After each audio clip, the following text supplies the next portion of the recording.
ወዴት ነው ሴትዮ? ገብሽ አረፈርኩ እንዴ? አይ በሌሊት እንዴት መጣሽ ብዬ ተገርሜ እኮ ነው። ያው ገብሽ ሁሌም ማርፈድ ይሰለቻል እኮ። በሕግ አምላክ ተመለሽ።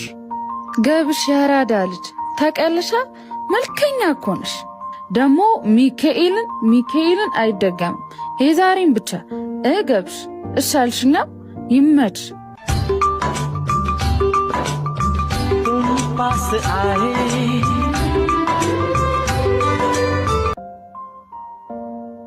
ነግሬሻለሁ ሁለተኛ እንዳለብሽ እንዳትደግ